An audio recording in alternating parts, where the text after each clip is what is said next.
All right, here we are Wednesday morning again. It is the last Wednesday in May. Can you believe that? Tomorrow is June 1st. Man, happy the holidays is past us. Ready for the next holiday. It's crazy, isn't it? I mean, here we are already in June. That means we're almost halfway through 2023. Think about that. 6 months. That's our middle point. I know, just got through Mental Health Month. Happy Memorial Day. Salute to all the veterans. Got Father's Day coming up in a couple of Yep. weeks.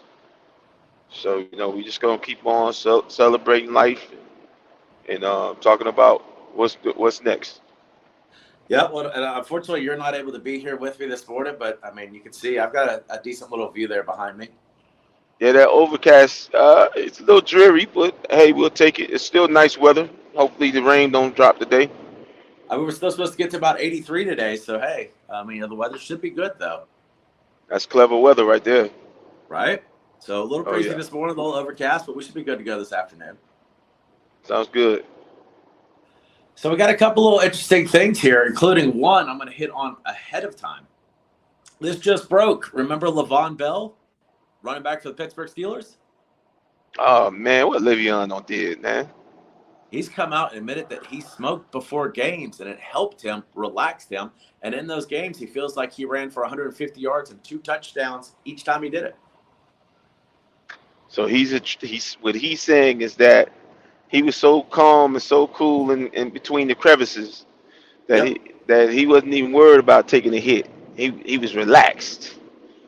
Yes. And he actually came out on the Pittsburgh Steelers podcast a couple of days ago and has admitted that he did this multiple times before NFL games. I mean, I can see it helping with any type of pregame jitters and anxiety, without Yeah. question. No, absolutely. I mean, especially if you don't think about this, a playoff scenario or a win or go home regular season scenario that gets you to the playoffs. You were a college athlete, but understand you had those nerves before those games. Yes, once you got in, got that first hit, maybe you felt in that moment, but you had the pregame jitters. That would help calm it, wouldn't you think? Absolutely.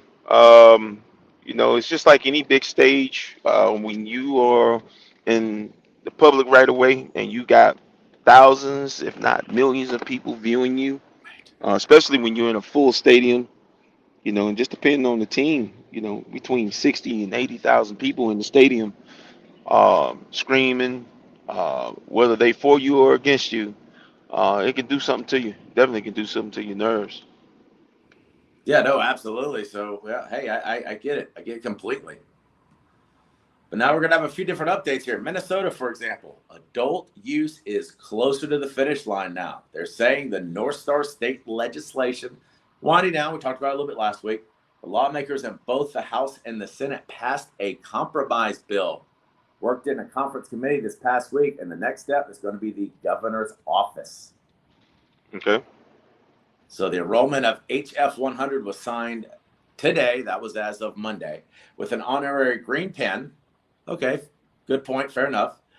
That I'll cherish as a meaningful memory of many years of work with the best team possible. The pot brownie topped the day off, and I'm looking forward to the governor signing it into law very soon. And that was from Jess Hansen of Minnesota on May 22nd. Oh, that's great. That's some great news. Minnesota is definitely on the edge of pushing everything to the next level. So definitely salute on that. No, absolutely. So that's a big plus there. So now let's talk about New Hampshire for a moment.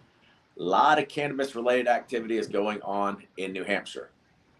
After the defeat of the Senate of the legalization bill earlier this month, the body voted to create a study commission to examine the possibility of legalizing using Governor Chris Sunun's plan, who was a Republican, to operate dispensaries throughout a state-run monopoly.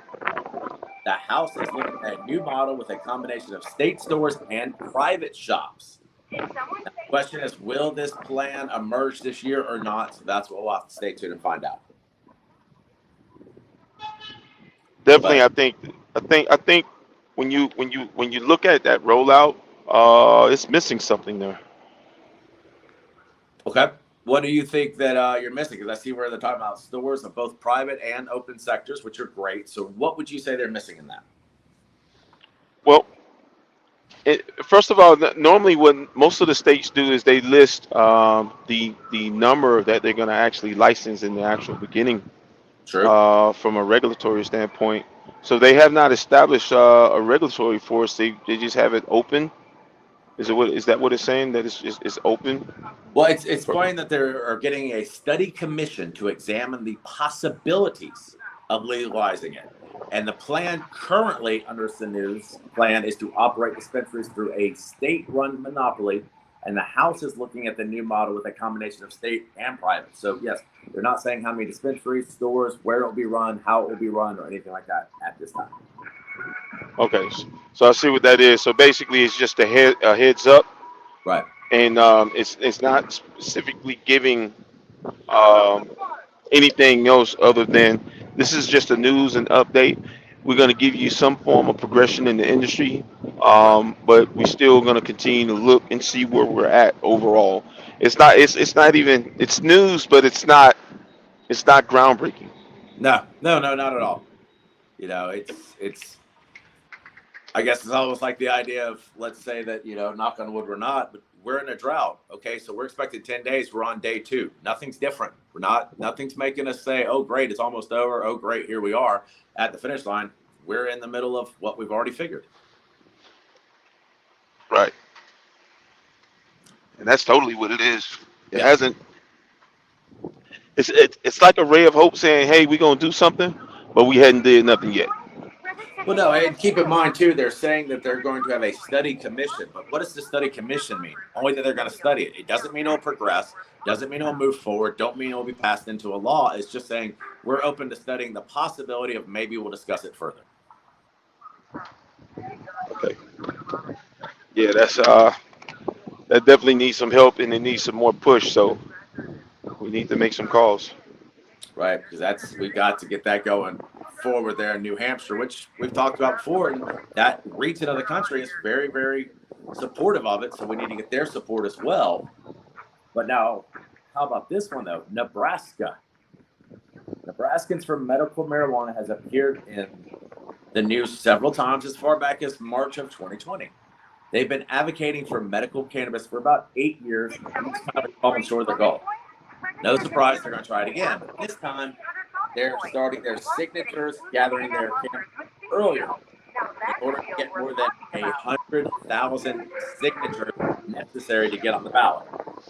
So again, no real news because it's not progressing. But for people in Nebraska, hey, here's your chance to get everybody on board, get the petition signed, get it moving forward, and let's get it into the Senate and the House and get it on that ballot. So that's something that we've got to really, really get that progressing forward. You're absolutely right about that.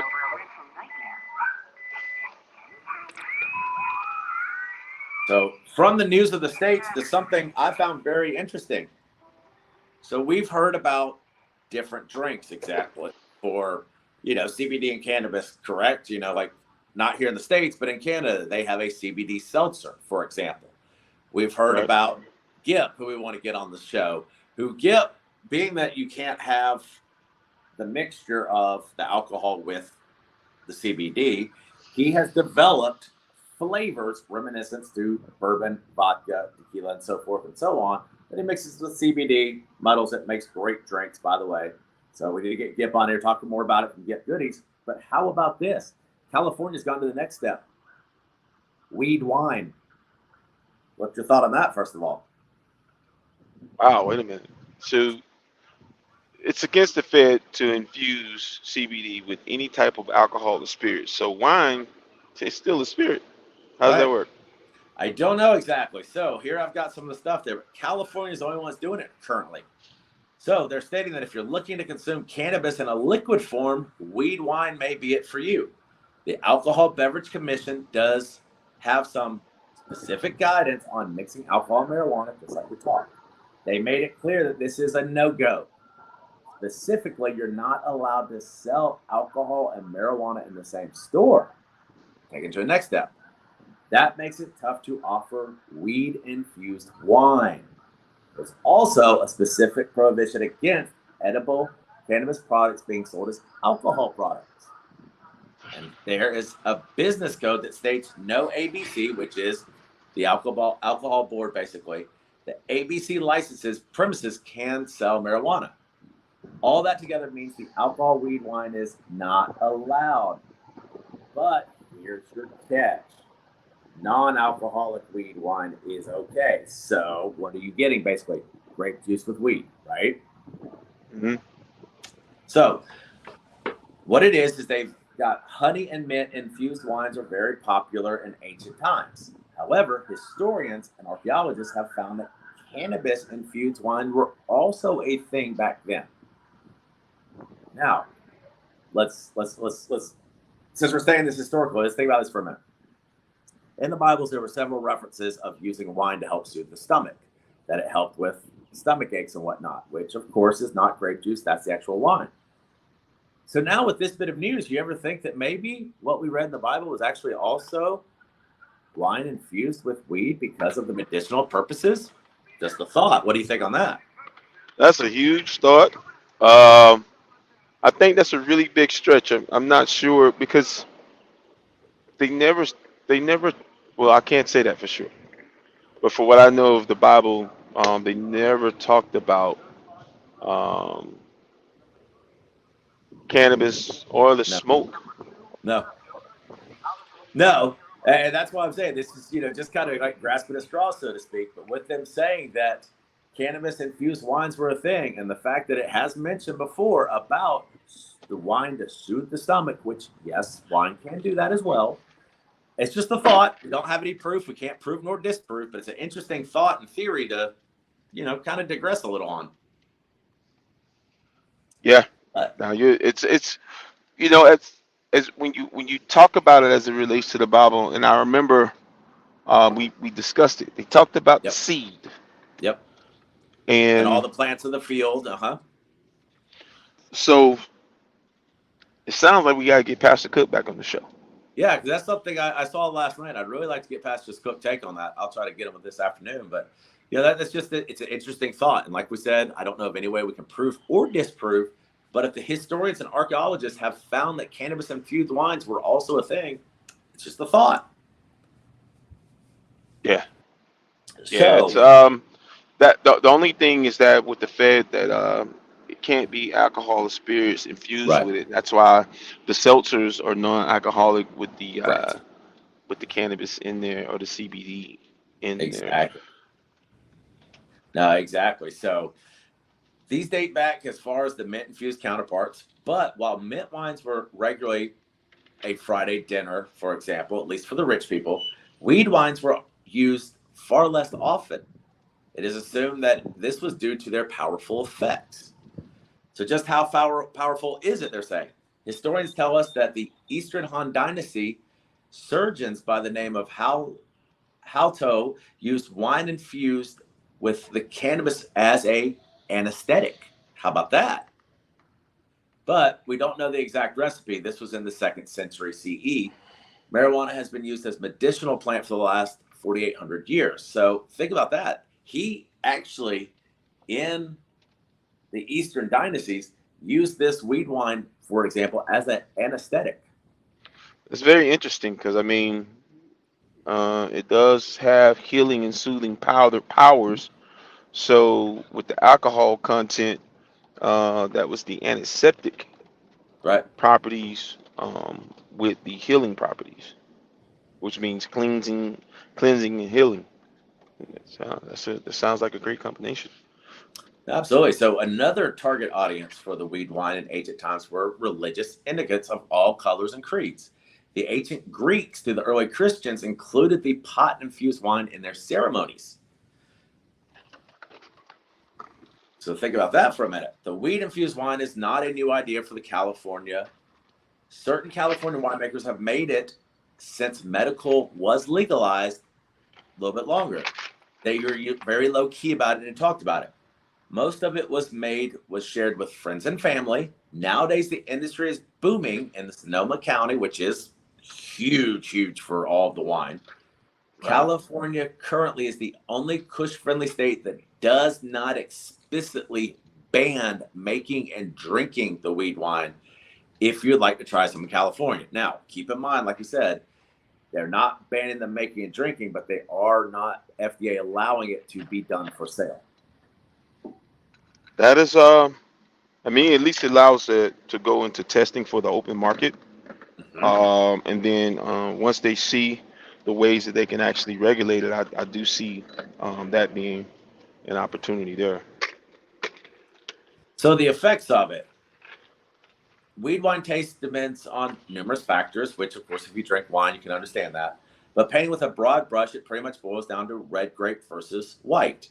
Either way, the aromas, the flavors can be a bit confusing, going from the freshly cut hay to the freshly brewed hibiscus. You may not even know what you're drinking weed wine depending on your palate. However, once the THC kicks in, they say you're going to know it. Drinking about half a glass of this weed wine feels like you've downed 3 glasses of a strong red wine on an empty stomach. Whew, Half a glass. that's that's serious. Right. So, speaking That of is. which, red grapes tend to overpower the weed and give you the same highs if you were to have brownies. While the risk of developing a severe case of couch lock, which we've heard of on the flip side, the white grapes make the wines with lower alcohol levels and a better aromatic balance, resulting in a more enjoyable high. So the red will get you up here more, the white will make things more calming and soothing. Sounds good. I like. I definitely like where I like both, red and white.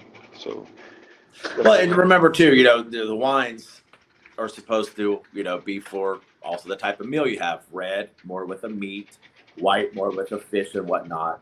So all of that tends to play in, but it's very interesting. The red has a higher content, higher effect than the white would. So people who are wanting to try this and be new to it, start with the white wines. Absolutely. Absolutely. So now here, what would your next question be? Medicinal use, right? Right. Pot wine has pretty much the same effects as the other marijuana products. It helps relieve muscle spasms, seizures, reduce nausea from chemo, improves appetite that works. However, unlike medical marijuana, weed wine does not agree with most drugs as in medicine because of the alcohol, which, okay, let's think about this. A lot of times, don't your medication state do not consume with alcohol, do not use when consuming alcohol, cancel it out. So it's saying contact a doctor before enjoying some of it is definitely the smart thing to do to make sure that your meds prescribed are still in balance. And the question that comes to my mind when you talk about this even further is the impacts of the weed wine would actually be double, right? You got Right. two components that can impair, and Yes. you pair those together. Uh, Beware. Good night. Well, especially if, think about this in terms of just liquor in general. Somebody who doesn't drink a brown liquor, they don't fully understand how it affects their body, affects their mind, gets drunk faster, whatever the case may be. So you already have variance inside of alcohol to begin with. So now you're taking two substances, a cannabis based mixed with alcohol infusion. And as that stated, half a glass of a red wine is equal to 3 glasses of just regular red wine. I mean, so right there, you're talking about a huge push, That is. And you talking about drinking and modesty. right? Um, sounds like you only need a shot. You can't even Yeah. have more than that. No, and again, this is something else that we talk about consumption lounges. You need to have something like that as well because somebody maybe they go in and they're a social wine drinker and they drink a couple glasses over a 3 to 4 hour time frame. Those same amount of glasses with this infusion, that 3 to 4 time frame probably now needs to be a 7 to 9 hour time frame, and maybe Right. even cut your glasses in half. Right. So the drawbacks, though, just like medicinal marijuana, weed wine should not be enjoyed by pregnant women, folks with heart disease, and or those with documented psychiatric disorders, not to mention those who, of course, attend AA. understandably. Driving after consuming weed wine is a terrible idea and very illegal. Absolutely. And I think that this is something where, if you can sanction it, this would have to be for home use only. Yeah, Um, there's literally no way, even in a consumption lounge, unless you take transportation. transportation, there's no way to safely operate under any circumstance with double the impairment. Well, no, and it goes also back to the fact that, like we've talked before, everybody has a different level of intoxication when it comes to alcohol, depending on body type, what you've had to eat, how often you drink medications, all those different things. But like we stated before, a woman who is in the middle of her menstrual cycle will get drunk faster than one who is not. So all of that combined, and now we're talking about your infusion. That's a whole different level of understanding people's consumptions and their levels of intoxication. Yeah, you're right. You're definitely right about that.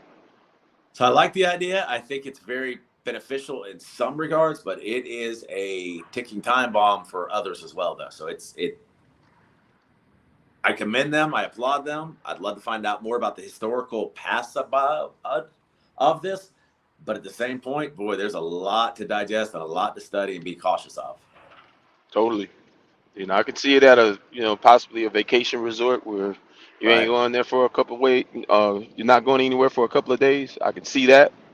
But just being able to, I mean, it's unforeseen emergencies. You got to leave, Right. and you've already started the consumption. The Mhm. impairment, it's inevitable. Um, so between that, the modesty and the dosing still even have to be restricted to a certain degree. Absolutely. No, absolutely. I just don't see past a shot, and then even then, the consumption. Um, a lot of people like consumption based off of taste, and you can Mhm. overindulge, Right. and that can put you in a very dangerous situation. So definitely got to look at that, and reevaluate that, because the use of it and when it's used, Right. um, you have to think about the total overall safety. Well, and for example, before we go into our next topic here, think about this. You kind of talked about it in a retreat form, which I think is a good idea, but let's also think about this. A retreat, a lot of times, will have what? They'll have access to the beach, pools, whatnot. Somebody, of course, drinking is not a good idea, especially those who are Getting in the pool. overindulging of it. But now you're mixing this as well. That's very dangerous, also. Oh yeah, you're absolutely right, and I think this goes back to the just overall safetiness. Mhm. That one, I agree, should be reevaluated. Definitely like the ideas, but it's going to be something that comes along with a lot of restrictions, guidelines, and understanding of not just you, but those around you. So that's one that really is going to have to be looked into. But again, I'd still love to talk to Pastor Cook a little bit more about what we found out today in terms of the historians behind it. And hey, maybe there is something more digged into the Bible that we missed that he could show us. I'd love to find that out. Right, definitely right about that. So May is Mental Health Month, right? Mental Health Awareness Month. Yep. How about this? And we know this, but we're going to dive into a little more. What about your mental health and food? Think about it. You eat a food that's high in fat content, for example, especially if you're not going to have a big busy day, if you're not doing a lot of activities, you get fatigued, you feel down or whatever. So how about we talk a little bit about some of your mental health and foods and maybe some of them to stay away from? And guess what? The first one I'm guilty of. So what is that? Right here, multiple cups of coffee or espresso. My favorite. Right? For Yeah. some people, too much caffeine can have a negative impact on anxiety, and that is true. A lot of people, especially when you drink your darker, your French roast, your espressos, stuff like that, you can speed up your heart rate, you can get anxiety. If a person is prone to feeling anxious, are Yeah. you still there? Oh yeah. Okay. But yeah, if a person is prone to feeling anxious or has multiple stressors, know that over caffeination causes an increased response and can lead to adrenal fatigue. A recipe for persistent stress and burnout, not to mention sleep issues, has said a licensed clinical psychologist. Research suggests that consuming more than 250 milligrams of caffeine per day, which is, guess what, roughly 2.5 cups. Okay, my coffee pot is a 10-cup pot, but let's not talk about that anymore. Could have a negative impact on anxiety, so Jones does her best to keep her coffee consumption under that amount. And for people who get jitters or anxiety spikes from coffee, consuming caffeine in a form of can be great alternative since it gives many people a feeling calmless alert. So what do you do there? I mean, think about this. We're talking about coffee. So what would that do to somebody who does, say, a 5-hour energy? Wouldn't that be even worse? Yeah, it would. So that's number one to stay away from. Number two, what do you think the second one is? Diet sodas. And why is that? Is it because of the sugar that's in there? Well, keep in mind, and you're on that right path, but keep in mind they use a form of a different type of sugar. It's not like the cane sugar or what normal sodas are. So if you're looking out for your mental health this summer, you might want to keep your diet soda consumption to a minimum. Everyone loves a cold diet soda on a warm day, but the health concerns outweigh the benefits, says Dr. Jack East, a board-certified psychologist and co-founder of Soho MD. While we know high sugar sodas aren't great for our health, diet sodas may actually be worse. Many of them Really? contain, and I'm going to pronounce this wrong, I'm sure, but it's a phenylalanine, I believe, which is an added chemical known to mess up the brain neurochemistry by stopping the proper production of serotonin and dopamine to the molecules that we need for a good mood. Additionally, these drinks have the artificial sweeteners like aspartame, which is known as a neurotoxin and may raise the stress hormones, as well as increase the amount of free radicals into the brain. How about that? Your diet soda might be doing you more harm than good. And he just made me have to throw away a case of diet soda, man. Hey, just trying to help your mental health, right? Your mental moods. Whew, sounds like I need it. That one right there is not only is it an eye opener. I mean, you hear it and you go on certain things off of recommendations, and Right, it just tells you data and research sometimes has a curve to it. right. Well, let's give you a different curve since you brought that up. I won't name the name of the restaurant, but there is a very well known sandwich shop, and it's very close. There's one very close to where I'm at. But for example, did you know that there? And when we hear the word wheat bread, we usually think wheat bread's a little bit better for us, right? Hmm. Did you know that their wheat bread has a higher fat content and more sugars than their white bread does? That sounds backwards. I know it does, doesn't it? But I found that actually on a site. I looked at their nutritional information. Now, they may have changed it since then, but their nutritional information showed that it was actually that way. So, for example, bringing that up, because even though you're being cautious in what you believe in these diet sodas, you've got to do that research because it may do more harm than good. And we just showed you why on a diet soda that could happen. No, that's a very, very good point. And that's why validation and research is just as important too. And then any myths that are out there, Right. you need somebody to actually go out and verify it. We need our own version of MythBusters for Right. cannabis and CBD. Well, let me give you another example, and I will say this company's name because it's been out there in social media a lot. But have you seen the 10, 15, and 20-year challenge of McDonald's food? Oh, you talking about how long it could last after set out?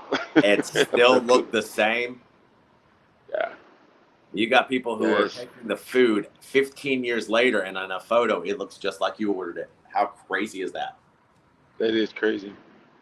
That really means that the preservatives that they're putting in there is so high that you can only imagine what it takes for your body to try to break that stuff Right. down, or what is it doing to your body. I mean, shouldn't you think that that preservative help preserve me and make me live longer? Yeah, yeah. No, we're going to Absolutely. go back to that. Right. You would think. So, how about this? And we know this. What's another one that is something to avoid for your mental health? Alcohol. While a drink or two once in a while isn't the worst thing, Danielle Tucci, a licensed professional counselor and founder of the Live Better Therapy Solutions, says she does her best to avoid alcohol when considering her mental health. While alcohol consumption is usually associated with social events, remember, alcohol is a depressant and can lead to negative mood states or dreaded high anxiety. This refers to the period where your body is recovering from a hangover and the stress hormone cortisol is elevated. So, sorry, hangxiety. Hadn't heard that before. So, hangxiety is the reference that appears to the body recovering. And what happens when you have a hangover?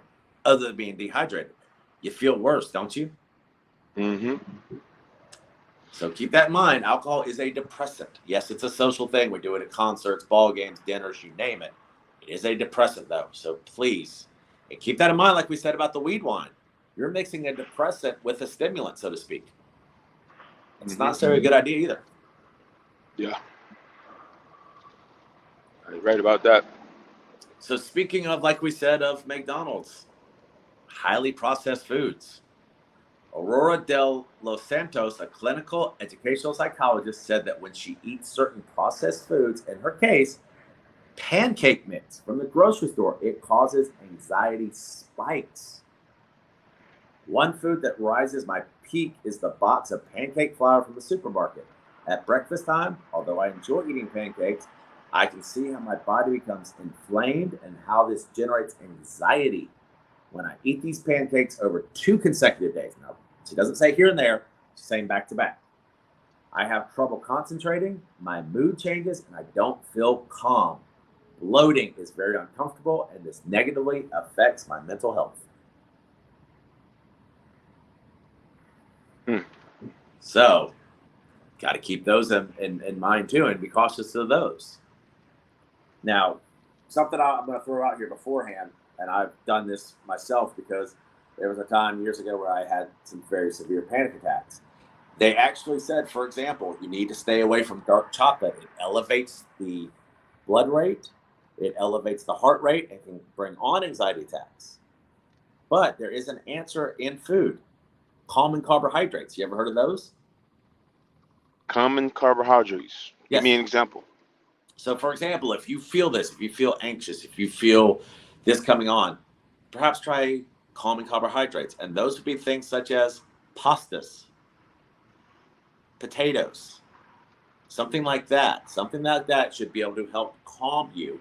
And it is a actually calming food. So, having some spaghetti, having some noodles, having a baked potato or mashed potatoes isn't always a bad thing. Well, for just a side note, for anybody that would be diabetic or have a high glucose or high sugar concern, those common carbohydrates would could be detrimental to their overall health. Correct. And that's another thing that you have to be careful of. Like we're saying, you have to do your research and check on both. One may help with one thing, but it may actually cause a detriment in another realm. Yeah. Uh, So you got to like be you say, careful. most things in life have side effects, so you definitely Right. got to be careful of that. Exactly. So remember, what helps one person may not help the other. So you've got to know your body. You've got to know that research and know how it helps. Right. So now, after we've gone through these foods and all, what is a mental health crisis? Well, we're going to start with the basics. What exactly is mental health crisis? Defines a situation where an individual is a threat to themselves or to others. Self injury, which is including eating disorders, suicidal ideologies or attempts, cutting, and other forms of self harm, Substance abuse and violence towards others falls into this category. So, three of the most common mental health crises experienced by kids age 5. Think about it. Age 5. At 5 years old, what should you have that causes any kind of a crisis, right? Right. 5. Gosh, I mean that just had to throw me for a second. But so they're saying that the most common for ages 5 to 18 are depression, anxiety, and or aggression. And according to Lu Hang Wen, a board certified child and adolescent psychiatric, she says depending on the severity of symptoms, there are psychiatric disorders that can negatively impact a person's life and trigger a crisis, which be ranging from general anxiety disorder or depression, bipolar disorder, attention deficit, which is, of course, we know ADHD, and other things. Plainly speaking, there are a broad spectrum of things that can cause a mental health crisis. Mixed with the right cocktail of stressors is sometimes enough to do it, and isn't a one-size-fits-all description of what it might look like. And that ties in with kind of what we said.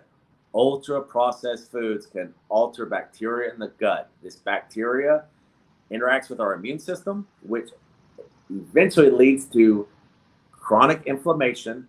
Inflammation can cause bloating, but it can also contribute to depression. Candy and sugary foods in general. How about that? Kids like candy, right? I mean, a lot of us do anyways, right? But kids especially. Yeah. Mm-hmm. Jason Phillips, a licensed clinical social worker, said he does his best to steer clear of candy. I will not eat candy like Tootsie Rolls or candy corn. The Halloween type of candy is very sugary. Sugar increases the inflammation in the body, which is related to depression. A 2015 study published by the American Journal of Clinical Nutrition suggests sugary and starchy foods can contribute to depression.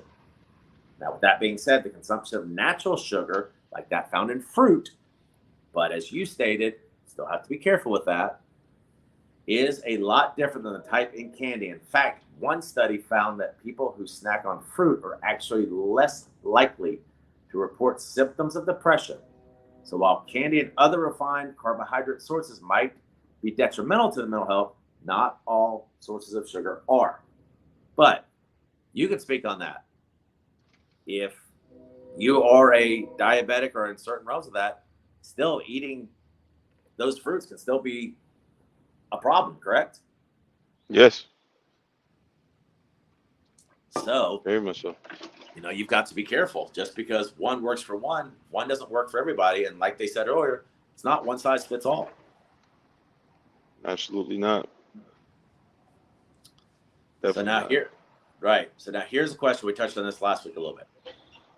And I think this is a great way for us to kind of wrap up the Mental Health Awareness Month. But again, I want to tell everybody, remember, it shouldn't just be a month. It should be an everyday thing. Mental health doesn't just only affect people in May and go away in June.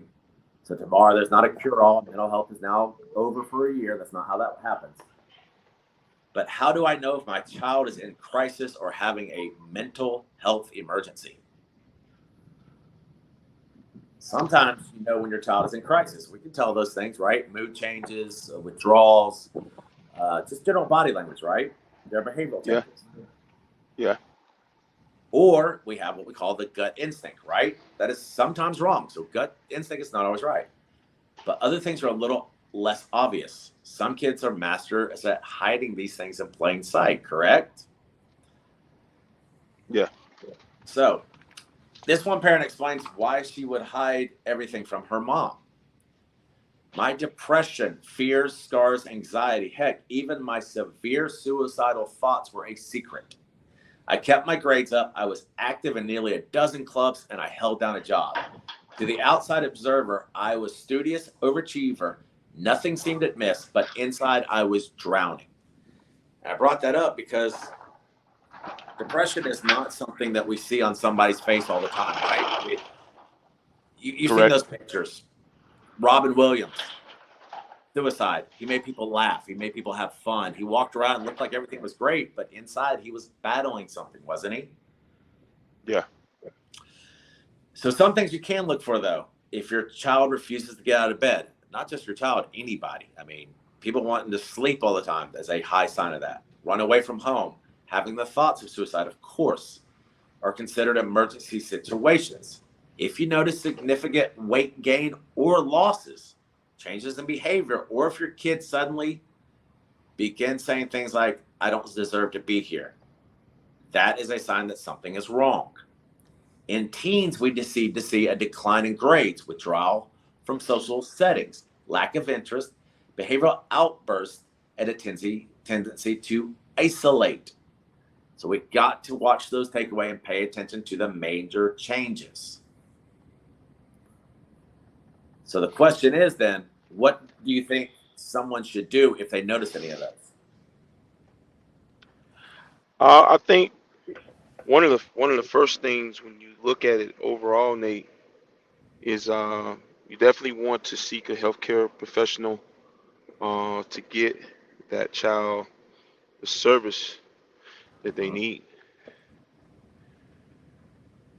Right, because this one person says, when I realized that my son had made an attempt to end his life, I felt like everything was happening in a dream.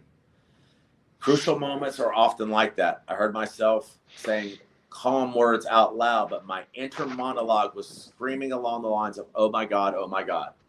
The biggest rule in a moment of crisis is to avoid freaking out on your child. Keep your demeanor calm and non judgmental. Don't make it about you or your feelings. It's not an attack on you or your parenting. So check that ego at the door. If you build a foundation of open communication and honesty with your child, use those skills to ask direct questions about what's going on. If you've never talked openly about mental health before, now take the opportunity to start that. Uh, I don't necessarily disagree with it, but what are your thoughts on that first?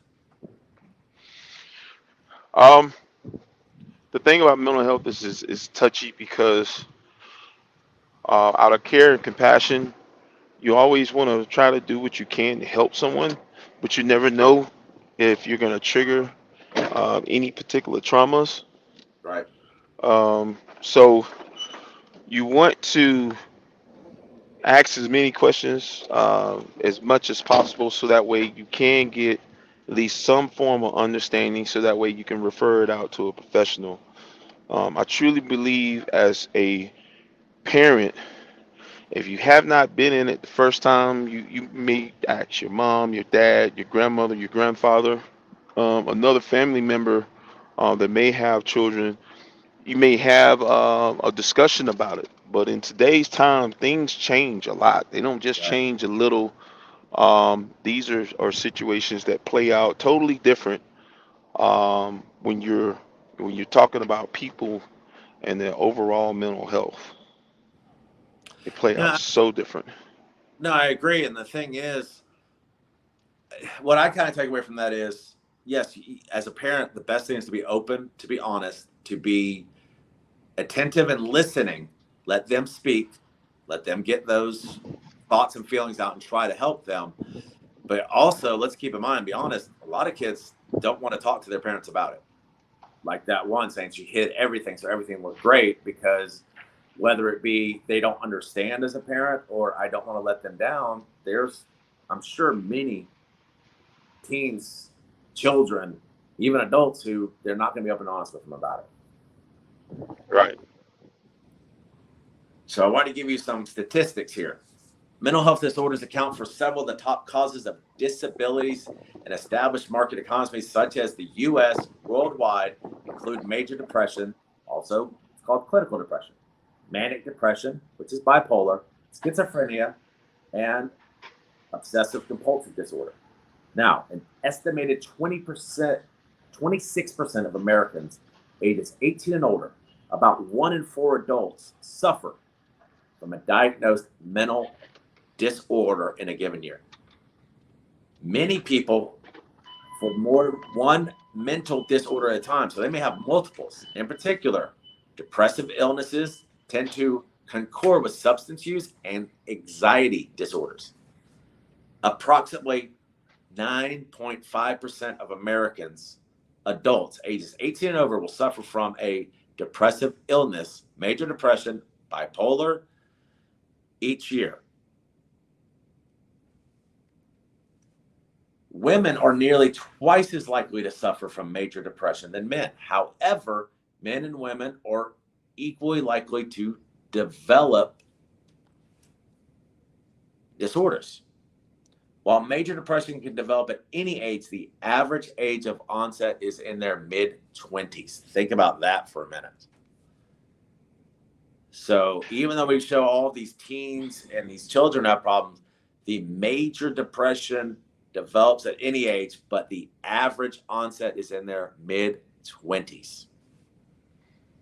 And I have a comment about that. Okay. So in your mid 20s, for a lot of young individuals, they're still trying to find themselves, and they rely so much on social acceptance.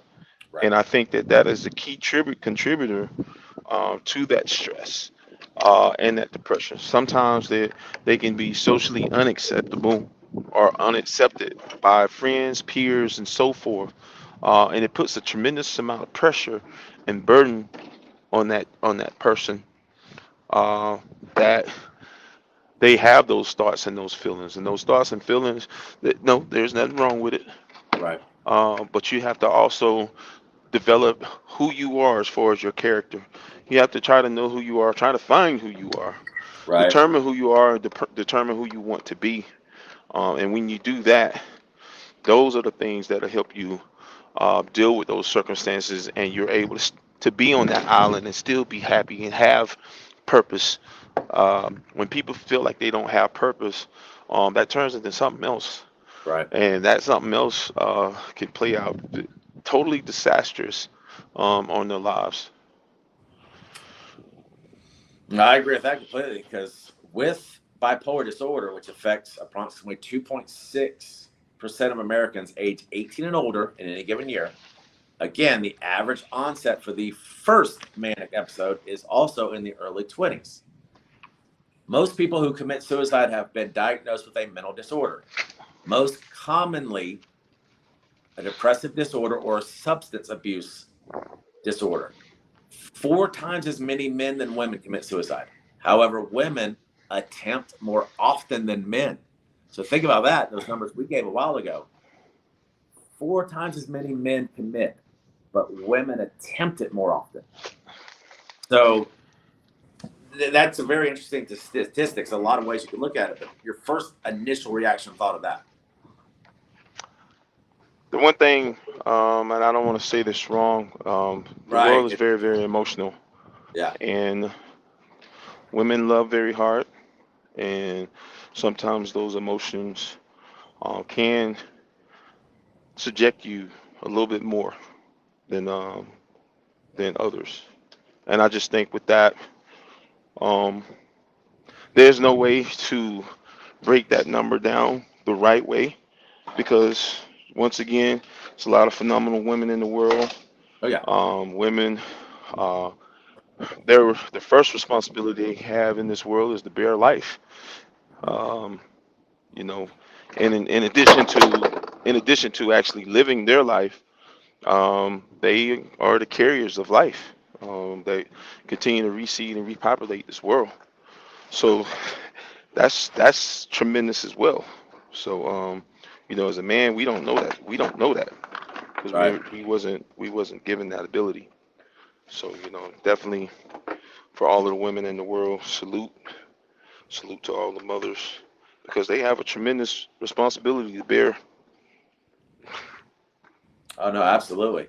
And this one really, it makes me kind of shake my head and really wonder for a moment because we've talked about this before though, but the highest suicide rate in the US are found in Caucasian male over the age of 85. However, suicide is the also one of the leading causes of death in adolescents and adults age 15 to 24. So your highest rate is 85 and over, which we discussed a little bit before. Think about it. They're towards the end of their life, their family members are not as active with them, or they've lost their friends. So I guess those thoughts, mindsets come in. but then also the leading cause of death in adolescents and young adults in that age range of 15 to 24. So you've got two ends of that spectrum where initial thought you would think that shouldn't be where your struggle points are, right? Right. I mean, I'd love to actually look at how that rate has changed over the last 20, 30, 40, 50 years, let's say. I don't know that for sure. But approximately 1% of Americans are affected by schizophrenia. In most cases, schizophrenia first appears in men during their late teens and early 20s. However, in women, schizophrenia often appears during their 20s and early 30s. A little different there. And approximately 18% of people ages 18 to 54 in any given year have an anxiety disorder, panic disorder, obsessive compulsive disorder, OCD, post traumatic stress, which we know as PTSD, generalized anxiety disorder, GAD, and phobias, social phobia, agoraphobia, and specific phobias also. Panic disorders typically develops in late adolescence or early adulthood. The first symptoms of OCD are found in childhood or adolescence. GAD can begin at any time, though the risk is highest between childhood and middle age. Individuals with OCD frequently have problems with substance abuse or depression or eating disorders. And social phobias typically begins in childhood or adolescence. So a lot to kind of cover there towards the end of what we're discussing, but what are your initial thoughts on that? I mean, that's really, really interesting, isn't it? It is. And when you break the numbers down, it doesn't. It seems like no matter the age bracket, that there's a high amount of social concerns. You go through changes, and you got to think about some of the things that may come up in your life. Whether it's a change of career, uh, say you lose your job in your employment, say you are around the wrong person doing the wrong thing, and Uh-huh. you get incarcerated, or you're around the wrong person at work and you lose your job.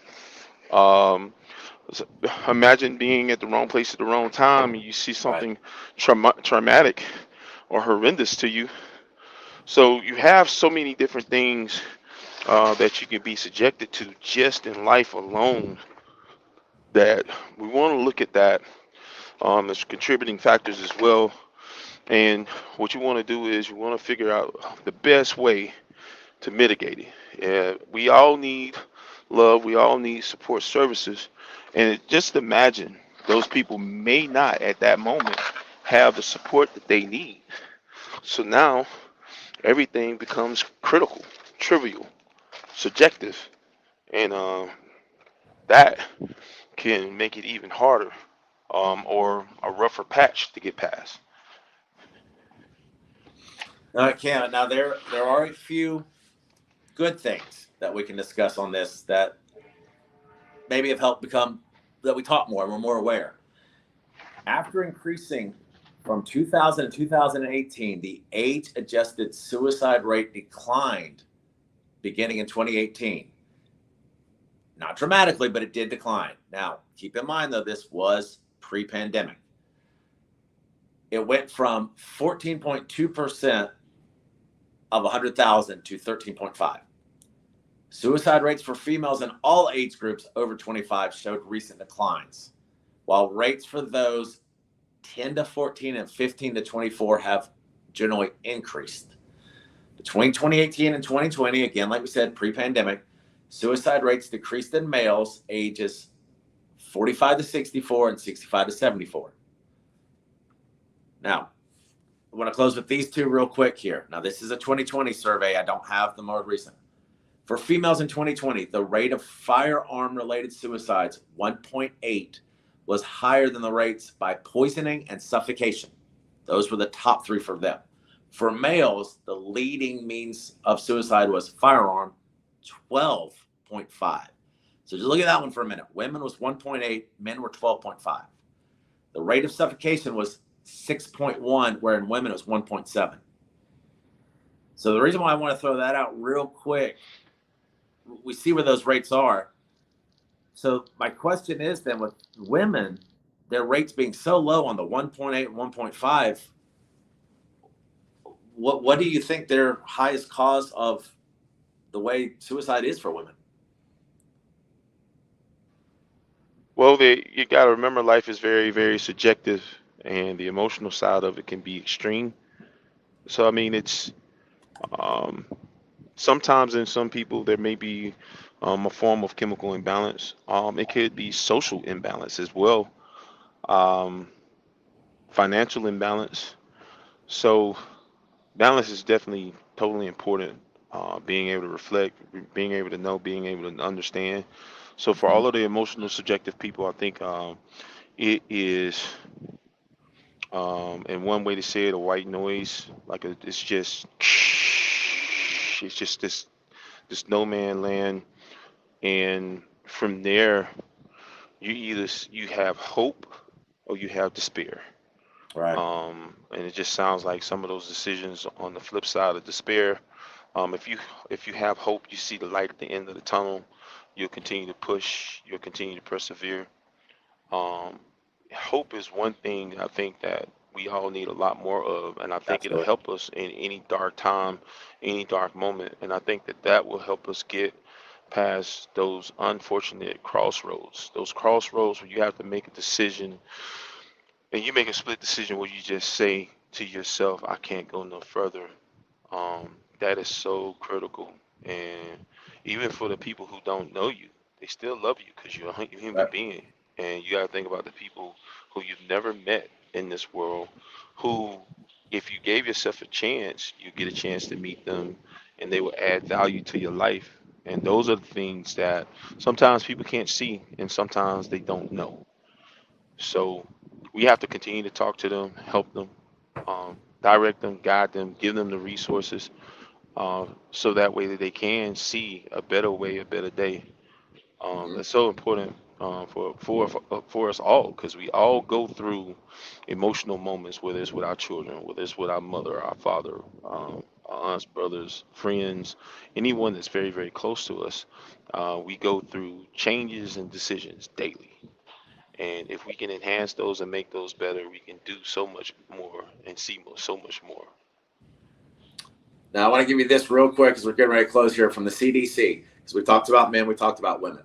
Research has actually found that suicidal thoughts and rates are higher among the LGBTQ community. In a report, now this was a while ago though, 40% of transgender adults have attempted suicide. 50% of trans males reported to have attempted it in the past year.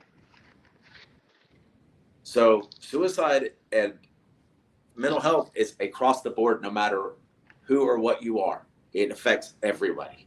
Everybody. Um, when you take any community and not just the Mm-hmm. LGBTQT community, um, there are peers that will subject you. Correct. Um, and once again, going back to social acceptance, being comfortable with who you are, what you're about, where you're going, what you want to be, what you want to do.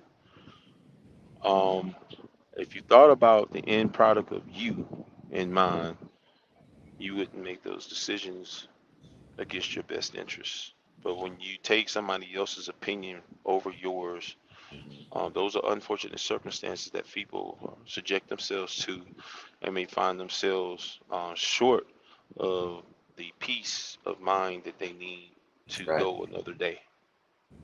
So I don't just look at just LBGQT. I just look at everyone. No, absolutely. We I all, agree. I just want to throw out those numbers because we particularly said the rate of men and women. So I wanted to include that and show the fact that this is a cross the board issue. This is not point a finger at this one or that one. It's everywhere. And yeah. everybody needs to be respected. Everybody needs to show worth. Everybody needs to be treated as you want to be treated. And I'm glad you're able to interject and make that point because that's what's most important. Equitably across the table, we're all human beings. Bottom line, Absolutely. no matter color, race, creed, ethnic background. We're all human beings. We should love our brothers and our sisters, period. Right. And this is an absolute crazy way to look at it, but this is the best way I'm going to give it. For example, let's say you don't like seafood or lobster. That doesn't mean I'm not going to go out to dinner with you.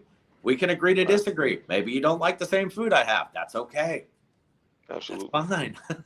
Hmm. Yeah, That I is totally completely agree. fine.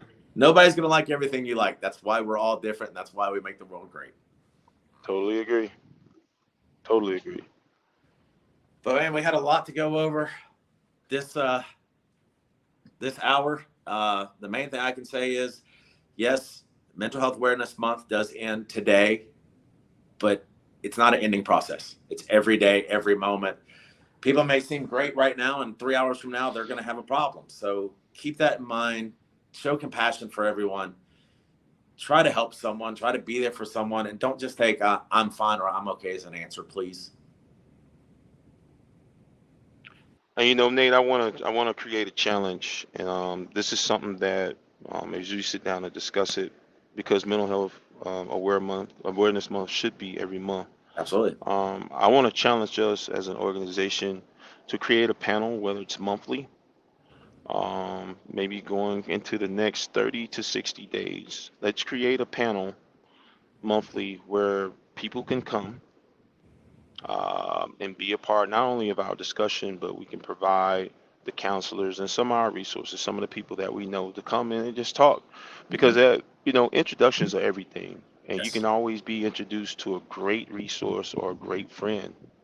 So let's look at that in the time to come, possibly Okay. going into July, maybe August, where we can establish something monthly, and we can do it during our show, and it can be a special hour or 2 hour where we can talk about these things. Discussion. I think overall discussion itself could be therapeutic. Just the experiences that we have, and then someone who has a level of compassion in their heart to say the right things mindfully to bring that person out of that dark place, that dark space. So let's look at that. Let's visit that thought and that notion, and let's start working on that. No, I agree, and I think what with you being saying that, what I'd like to use as a closing thought is, as a community, as a state, as a neighborhood, as a nation, whatever you want to say, let's learn how to talk again. We don't have to be Hmm. aggressive. We don't have to be argumentative. We don't have to be defensive. Let's speak in a way that gets our message out, but in a way that we can listen to their message as well. You might teach me something Right. I didn't know. I might teach you, and we can Hmm. we can disagree. That is okay, but we still Right. respect. That's the Right. difference. But we need Right. our leaders in politics to do it. We need our leaders in business to do it. And we need our individuals in everyday life to do that as well. Right. They set the example and the change that you want to become. Absolutely. So that would be my Absolutely. closing thought. That would be my hope. And that is what I hope people, if they take nothing else from this today, they take that right there. It sounds good, Nate. Sounds good. Um, in closing, um, we definitely want to extend our arms openly to people for this discussion. These are Mhm. things that are necessary every day to get us past the small moments, whether they're indecision or just not knowing. Right. Um, Everybody needs a little nudge or a nugget to Yeah. help them. So definitely check me out. Follow me, Big Boy Sam on IG. Follow me, Sammy Murphy on LinkedIn. Send me a message. I get a number of messages, but the most important thing is I'm always open for discussions, even in my busy day. I still will take time to help someone if it's possible, or at least to give some form of guidance or insight. So definitely please reach out, and we'll be there for you. Absolutely. I hope everybody has a great week. Do something nice for yourself. It's okay to do something for you. It doesn't always have to be about everybody else. Remember, you have to also take care of you. And just like you said, Sam did, reach out to me too on Twitter, Instagram, DJNQ75. This is, to me, this is something that is an everyday thing. It's not, like I've said before, it's not just a month. And if you are struggling, if you need someone to talk to, I will do my best to talk to you as much as I can when you need it, because Sometimes you feel like you have nobody, but you do have someone. I can promise you that. That's for sure. So do something nice for yourself and for others, and tell a friend, and let's see you here next Wednesday. And until then, be safe, be blessed, and we can't wait to see y'all guys next week. Have a good day, everyone.